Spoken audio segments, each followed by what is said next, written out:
정의라고 하면 사실 사상과 철학이 생긴 이후로 끊임없이 우리는 거기에 대해서 고민하고 나름의 사상의 산을 쌓아왔는데 기존의 어떤 정의에는 한계점이 있고 문제가 있다. 그리고 지금 새로 이제 정의를 규정해 주셨는데 설명을 부탁드리겠습니다. 원래 정의라는 개념이 나온 것은 분배 문제를 두고서 나온 게 정의예요. 맞습니다. 예. 그래서 그 당시에는 생산력이 부족해가지고 사람들이 예를 들어서 뭐 원시 공동체는 소규모 집단 아닙니까? 네. 여기서 사냥을 해왔다 쳐요, 멧돼지를. 네. 그럼 이거 공정하게 나눠야지. 그렇습니다. 이거 불공정하게 나누면 죽는 사람이 생기거든요. 네, 그럼요. 그래서 그때는 공평한 분배, 균등한 분배를 굉장히 중요하게 생각했습니다. 네.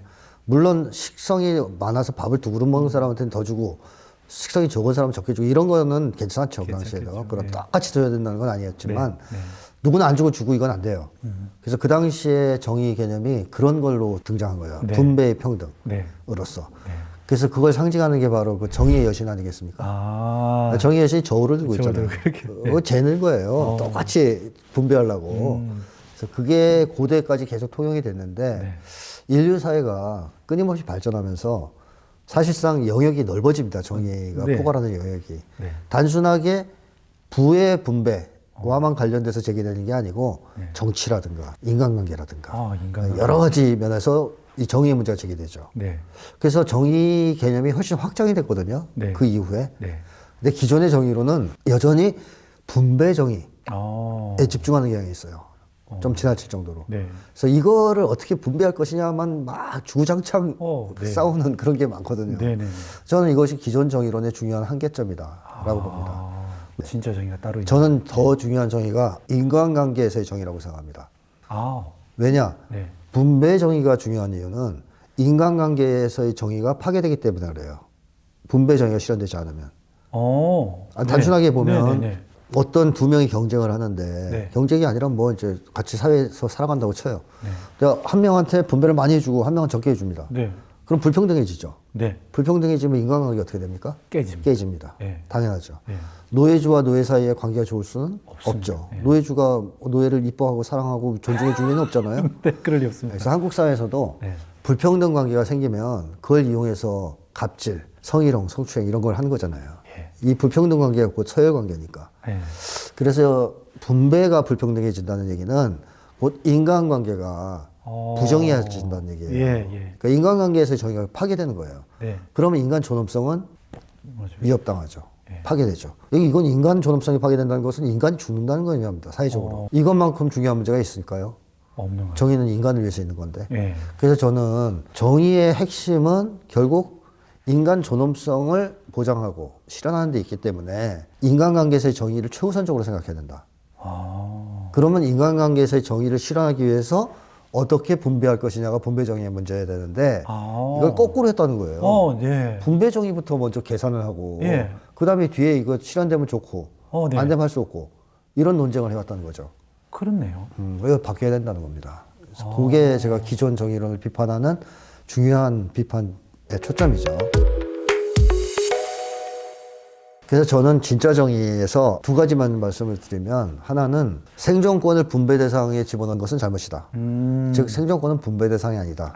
이 관점이 있어야 된다. 기존 정의론 그게 없다. 물론 있는 정의론도 있습니다. 그러나 없는 정의론이 더 많습니다. 예를 들면 능력주의 정의론으로 분배를 했어요. 근데 그 사회에 살아가는 사람들 중에서 60%가 생존권이 위협받아요. 이거 정의입니까? 아닙니다. 이건 아니죠. 생존권이 위협당한 것은 존엄성 이전에 사람을 죽고 살게 하는 문제 아닙니까? 그렇습니다. 육체적으로. 그래서 이걸 파괴하는 걸 어떻게 정의라고 할 수 있느냐. 이건 정의가 아니다. 따라서 모든 정의의 출발점은 생존권을 분배 대상에서 제외하는 데서 시작해야 된다. 생존권은 분배 대상이 아니라 무조건 보장의 대상이어야 된다는 겁니다. 무조건 보장. 권리로서. 어떤 사회든지 어떤 정의론이든지 생존권을 일단 다 보장해준 기초 위에서 나머지를 가지고 어떻게 분배할 것이냐를 가지고 논의해야 된다라는 게 제 의견이에요. 그리고 두 번째는 정의의 본질, 목표는 인간 존엄성 또는 달리 표현하자면 인간 본성이라고 할 수 있습니다. 인간 존엄성을 보장하고 실현하는 게 정의의 목적입니다. 그렇다면 정의에서 가장 중요하게 생각해야 될 것은 결국 인간 존엄성을 어떻게 하면 최대한으로 보장할 것이냐, 실현할 것이냐. 그러면 여기서 제기되는 가장 중요한 정의는 바로 인간관계에서의 정의. 네. 짧게 얘기하면 관계정의입니다. 네네네. 관계정의 문제가 1등 순서로 나오게 돼 있어요. 네. 그 다음에 나머지 분배, 정의니 뭐니 나오는 거예요. 이런 식의 정의론이 진짜 정의론이다라고 말씀을 드리고 싶고요. 한국처럼 돈으로 사람을 평가하고 서열이 매겨지는 사회에서 인간 존엄성이 침해당하지 않는다. 그건 말이 안 되는 거죠. 침해당하죠. 네네네. 눈빛만으로도 침해당하는 게 인간 존엄성이에요. 내려다보면서 깔보듯이. 그렇잖아요. 네. 어떤 모임에 갔는데 누가 들어왔는데 다 이렇게 쳐다봐요. 못 들어오게 하듯이. 그것 자체가 인간 존엄성 침해 아닙니까? 맞습니다. 불평등이고. 네. 근데 그게 한국 사회에 만연돼 있다는 거예요. 네. 이 서열 문화가. 이게 어디에서 비롯됐느냐? 관계 정의가 부재한 데서. 즉 서열적, 개인적 서열 관계 또는 불평등 관계. 이게 초래한 겁니다. 네. 그런데 이런 경우에는 인간 존엄성 침해를 피할 수 없기 때문에 네. 반드시 정의는 인간 존엄성을 중심에 두고 네. 제기되고 설계돼야 된다라는 거죠. 그 정의를 실현하기 위해서 우리 사회에 반드시 필요한 것이 기본소득이라고. 기본소득이 출발점이다. 궁극적으로는 기본사회. 기본소득과 기본사회라고 볼 수 있는데 그중에서 가장 우선적으로 도입돼야 될 것이 전 기본소득이라고 보는데요. 네. 기본소득이 왜 필요한지는 많은 분들이 얘기를 하고 계시니까 다들 아시는 분들이 많을 겁니다.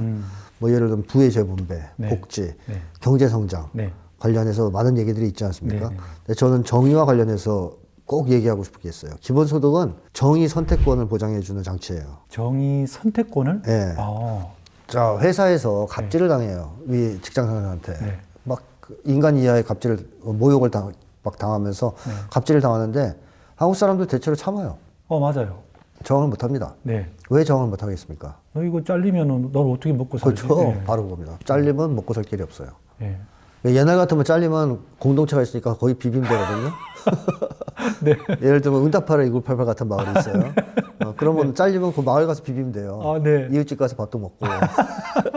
그러니까 이제 옛날에는 그렇게 공동체라도 버티게 해주는 뒷배경이 됐었어요. 근데 네. 지금은 혼자잖아요. 고립적 생존 불안이라고 해서 얘기하는 건데 제가 잘리면 혼자니까 어디 비빌 데가 없어요. 죽는 거예요 그냥. 가족이 있으면 가족도 다 죽는 거예요. 그거 감당이 됩니까? 안 됩니다. 안 되죠. 고립적 생존 불안을 이겨낼 사람은 없습니다. 그래서 이 사람은 어떻게 해요 결국? 비굴하지만 머리 조아리고 예. 갑질당해도 참는 거죠. 즉 부정의를 묵인하는 거죠. 아, 그렇지 않습니까? 예, 맞서 싸우는 게 정의 아닙니까? 그렇죠. 근데 묵인하는 거죠. 왜? 죽을까 봐. 기본소득이 있다면 어떻게 될까요? 에이씨, 안 하고 말지. 그거죠. 싸우죠. 예, 나 잘라도 안 죽어나.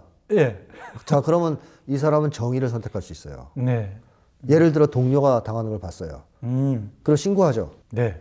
잘러. 신고했다고. 야, 그렇게 하면 안 되지. 안 되지. 너 갑질하지 마. 맞아요. 그러면 뭐야 너도 자를 거야? 잘러. 네. 안 죽어. 네. 이렇게 정의를 선택할 수 있게 해주는 지지대, 버팀목이 되는 게 바로 기본소득입니다. 기본소득이 없으면 갑질당해도 참는 수밖에 없고요. 성희롱 성추행당해도 참는 수밖에 없어요. 외면하기도 하고요. 외면하기도 하고 남의 고통을 외면하기도 해요. 예. 부정의가 있어도 신고 못 해요. 예. 잘릴까 봐.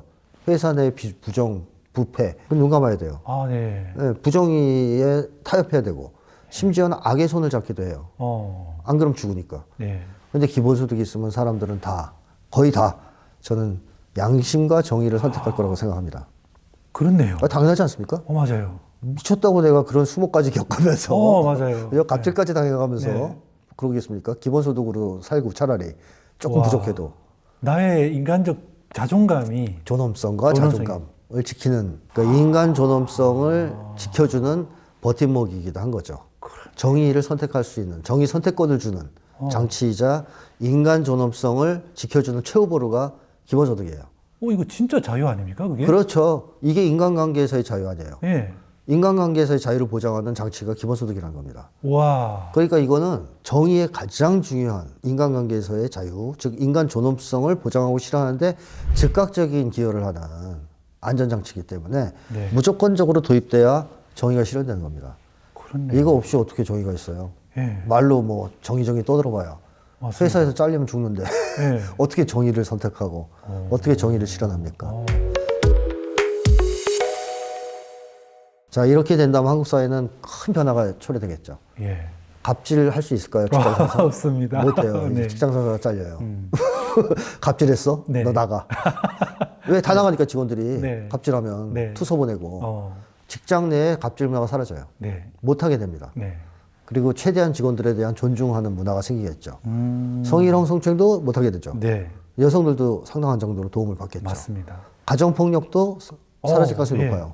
좋을 것 같아요. 실제로 제가 책에다 인용했지만 네. 케냐에서 기본소득 지급했을 때 가정폭력이 사라졌어요. 와. 여자들이 맞고 집에 안 있어요, 이제. 예. 기본소득이 있으니까. 아.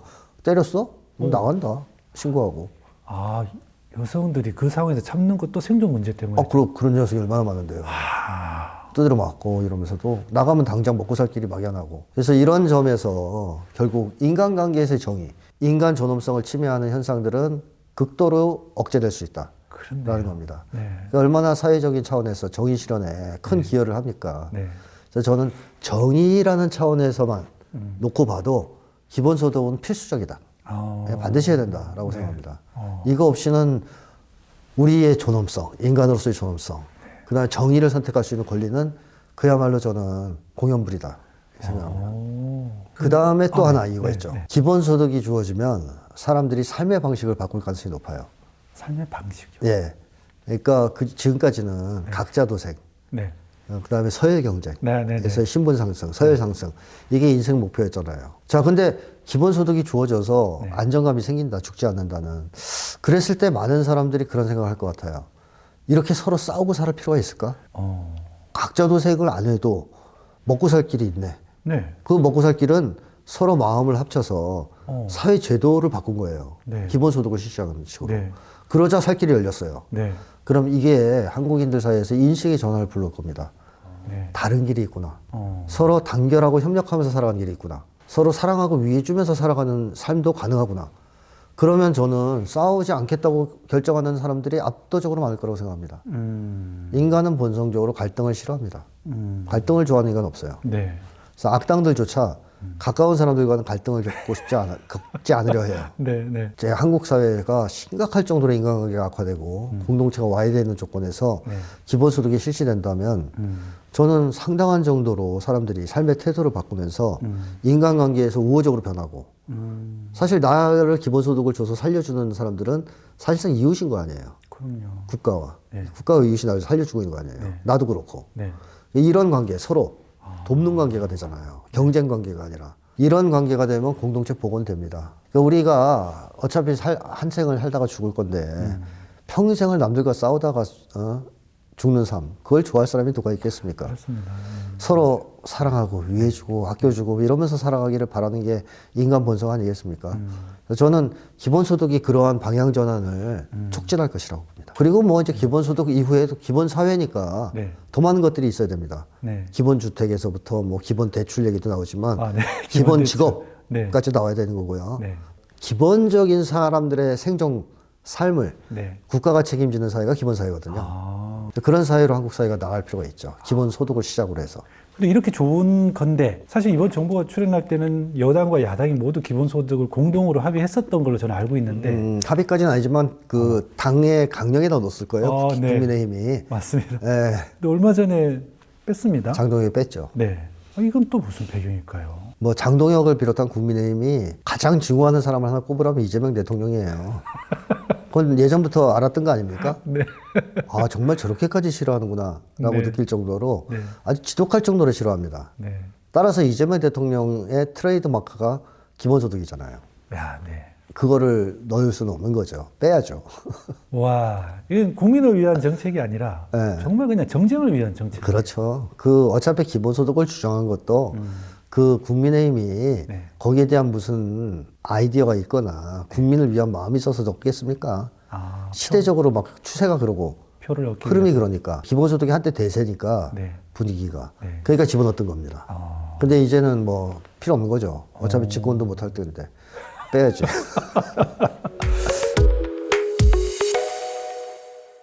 그러면 지금 이제 이재명 정부가 펼쳐나가는 여러 가지 정책들 중에 네. 또 기본소득을 위해서 단계적으로 해나가는 것도 분명히 있을 것인데 소장님께서 보시기에 또 이런 것들은 어떤 부분에서 좋다 또 좀 부족하다, 더 필요하다 이런 평가를 하신다면 아직까지는 발동을 못 걸었습니다. 그래서 지금 기본소득은 조직이 좀 만들어진 단계. 그다음에 또 하나는 기본소득을 시범 실시하는 지역들 있죠. 시범 실시. 일부 뭐 농민소득이라 해서 기본소득을 부분적으로나마 실험하는 데도 있고, 또 경기도 특정 지역은 기본소득 시범단지가 있답니다. 시범지역. 그런 데도 있고, 그런 지역으로 지금 이재명 대통령이 준비를 좀 하고 있는 것 같습니다. 반대 입장에서는 차등으로 해야 되지 않겠냐. 뭐 돈 있는 사람도 굳이 왜 그렇게 주냐라고 하는 걸로 또 트집을 잡거나 임기가 다 될 때까지 끌고 가는 상황도 생길 수 있을 것 같기도 하고. 그런 반대는 옛날부터 나왔잖아요. 네, 맞아요. 말도 안 되는 반대죠. 그래서 부자들은 걱정 안 하셔도 돼요. 기본소득 받고 세금을 많이 내시면 돼요. 그렇죠. 그렇죠. 이게 기본소득이 실시되려면 기본적으로 부자 증세는 필연적입니다. 그렇습니다. 당연하죠. 맞아요. 거기 이제 토지 보유세라든가 이런 것들을 실시해야 됩니다. 장기적으로는 AI 시대이기 때문에 이재명 대통령이 계속 그 얘기 하지 않습니까? AI로 인해서 생기는 그 이익 또는 부는 사회 전체에 균등하게 분배돼야 된다. 그러니까 독점하면 안 된다. 그러니까 이게 중요한 말인 것이 AI 시대는 무서운 속도로 과학기술을 지금 혁신하고 있어요. 그렇습니다. AI가 앞으로 만들어낼 거대한 이윤 창출 부분은 골고루 분배돼야 된다. 이게 이재명 대통령 생각인 거라고 생각됩니다. 유엔에서 그런 얘기를 했으니까. 그렇다면은 예를 들면 이런 걸 기획해 볼 수 있겠죠. 예전에 이재명 대통령이 했다가 이제 욕을 먹은 얘기인데 국힘당으로부터 엔비디아 같은 회사를 만들어서 50% 정부 투자를 하고 50%가 정부로 들어올 거 아니에요, 이윤이. 그걸로 기본소득을 지급하자. 그런 회사를 계속 만들자 이거예요. 그럼 AI가 발전하는 만큼 기본소득 지원이 늘어나는 거죠. 자, 이것도 미래에는 당연히 해야 되는 겁니다. 그래서 뭐 요즘에는 로봇세라든가 뭐 이런 얘기까지 나오는 거예요. AI세라든가 그런 발상이 나오는 것이 결국 하나입니다. 같이 잘 먹고 잘 살자는 거죠. 통속적으로 얘기하면. 특정한 사람들만 잘 먹고 잘 사는 세상이 아니라 모두가 잘 먹고 잘 사는 세상을 만들자. 그리고 그렇게 돼야 되는 이유는 그럴 때 관계의 정의, 인간관계에서의 정의가 실현되고 인간 존엄성이 지켜질 수 있고 보장될 수 있고 실현될 수 있기 때문에 즉 정의가 실현될 수 있기 때문에 그러니까 분배가 적게 받아서 화난다가 아니에요. 기본적으로 인간 존엄성이 침해당하기 때문에 그럴 경우 관계 정의가 파괴돼서 그래서 이런 점에서 앞으로의 사회는 정의로운 사회를 하고 정의로운 사회는 당연히 기본적으로 생존은 국가가 책임지고 보장해주는 사회가 돼야 되는 겁니다. 소장님 말씀에 정말 공감이 되는 게 최근에는 AI가 개발이 되면서 발전하면서 제일 먼저 회사에서 잘리는 사람들이 개발자라고 그러잖아요. 맞습니다. 이제는 엘리트나 엘리트 아닌 사람들의 차별이 없는 늘 위험한 상황이 됐으니까요. 맞습니다. 누가 실업자가 될지 모르는 세상인 거죠. 생산직이든 사무직이든 자기의 미래와 운명은 알 수 없어요. 그렇습니다. 자본주의 사회에서의 급변하는 상황을 고려해 본다면 한때 제일 잘 나가는 직업으로 칭송받던 직업 지금은 별 볼 일 없는 거 많습니다. 아예 사라진 것도 많죠. 앞으로 지금 있는 직업이 무조건 유망할 거라는 걸 누가 보장해요? 의사도 잘 안 되는 세상인데. 그러니까 사람들이 이거 내가 올인해서 능력 키워서 열심히 하면 나는 괜찮을 거야? 그거 배팅이 실패할 가능성이 높은 거예요, 앞으로. 그렇기 때문에 직업은 앞으로 생계 수단이 돼서는 안 됩니다. 그건 옛날 얘기고요. 직업은 자아실현이나 사회적으로 의미 있는 활동을 하는 수단으로서 기능해야지 생존은 국가가 보장하고 그런 사회가 돼야지 직업으로 밥을 먹고 사는 세상? 이거는 이제 지나가야죠. 특히 지금과 같이 기술 발전 속도가 빠른 생산력 발전 속도가 빠른 시절에는 더 이상 먹히지 않는 얘기입니다. 맞네요, 소장님. 저는 혹시나 비판하는 사람들이 그렇게 기본소득 없고 안정적으로 됐을 때 사람들은 창의적인 뭐 활동을 안 하지 않을 거 아니냐, 게을러질 거 아니냐 이런 비판도 분명히 있을 거라고 보는데 말씀을 듣고 보니 오히려 그때서야 그렇죠. 창의성이 나와요. 진짜 내가 하고 싶었던 거. 맞습니다. 돈 걱정 안 하고 일을 하겠죠.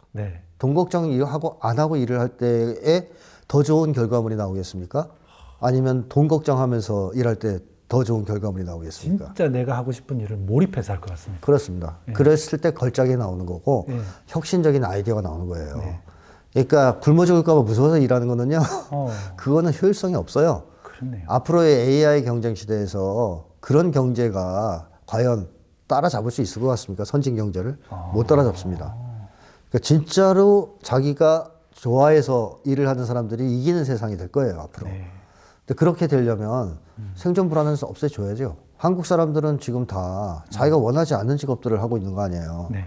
의사들의 직업 만족도가 20%도 안 되는 거 아닙니까? 20%요? 그렇죠. 지금 더 떨어졌을지도 몰라요. 이제 돈도 잘 못 벌고는.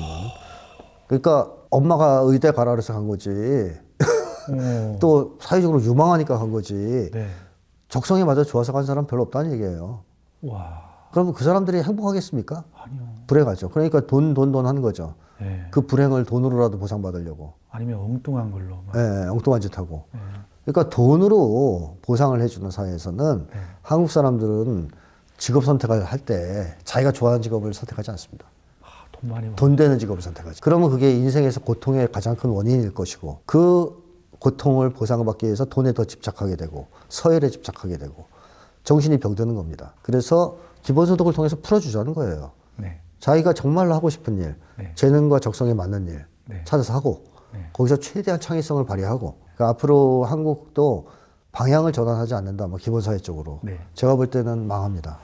한계가 명확합니다. 좀 연관된 질문이긴 한데요. 네. 예민한 질문이기도 합니다.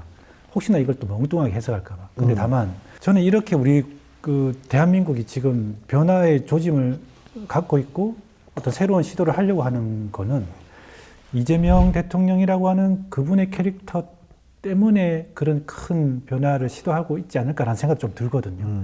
포스트 이재명, 그러니까 예를 들어서 이재명 대통령 이후도 이런 변화를 계속 지속해 나갈 수 있을까라는 의문이 조금 들거든요. 그 이재명 대통령이 그런 얘기를 했단 말이죠. 당대표 시절에. 네. 그 책에도 제가 인용을 했지만 산업화 30년, 민주화 30년, 네. 기본사회 30년 네. 이라는 그 구호를 얘기를 했죠. 네. 그 과거에 한국이 진짜 경제 키우느라고 30년을 피를 흘렸고 네. 그 과정에서 독재 정치니 뭐니 사회적 부작용이 엄청났기 때문에 민주화 운동에서 사회 민주화시키는 데 30년 썼다. 맞아요.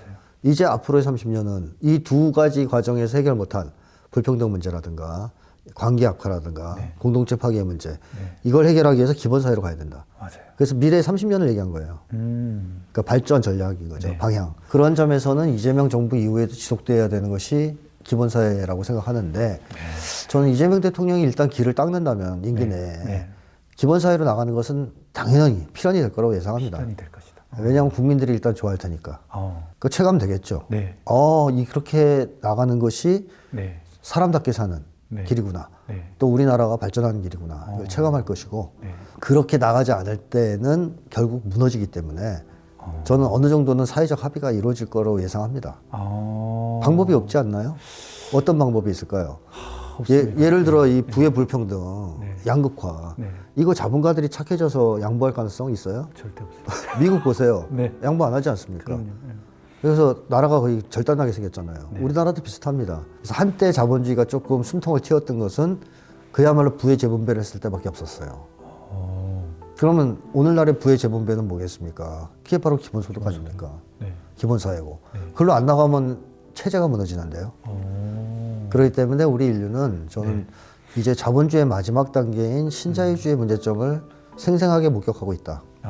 우리 특히 심리학자인 저로서는 네. 신자유주의가 인간을 얼마나 심각할 정도로 파괴하는지, 그러니까 인간관계와 공동체를 와해시키면서 네. 인간 정신을 얼마나 끔찍할 정도로 파괴하는지를 아주 잘 알고 있기 때문에 네. 이 체제는 지속될 수 없다고 생각합니다. 맞습니다. 다 우리가 미치거나 맛이 가든가 인간성을 상실하든가 이렇게 될 수도 있다는 거예요. 예, 예. 그리고 인류는 멸망하는 거죠. 그렇습니다. 그렇기 예. 때문에 네. 결국에는 전환을 해야 된다. 바꿔야 그 전환의 기본 방향은 기본사회다. 그렇게 생각합니다. 이 책은 진짜 2030 우리 젊은이들이 많이 봤으면 좋겠습니다. 남자든 여자든. 왜냐하면 저도 이제 기성세대가 됐고요. 앞으로 우리 대한민국을 만들어 나갈 사람들은 2030 세대들인데 이 책을 통해서 본인들이 가지고 있는 마음, 행동, 심리 상태 이것이 왜 어떻게 형성되는지를 네. 한 발 살짝 떨어져서 제대로 한번 분석해 볼 수 있는 책이다 네. 라는 것 때문이거든요. 네. 소장님께서 이 책을 쓰시면서 마음을 많이 담으셨는데 2030 세대들한테 한 말씀 부탁드리겠습니다. 저희 아들들이 2030 세대입니다. 저희 제 자식들이. 그래서 뭐 제가 그 자식들한테 하는 말을 그대로 한다면 네. 취업이 안 되는 것은 네 잘못이 아니다. 이것은 사회 문제다. 네. 그러니까 혼자서 아득바득 해결하려고 하지 말고 해결도 안 될 것이다. 결국 힘을 합쳐서 청년들이 힘을 합치고 또 어른들과 힘을 합쳐서 기본 세상, 기본 사회, 대동 세상으로 나아갈 때 너희들도 행복해질 수 있다.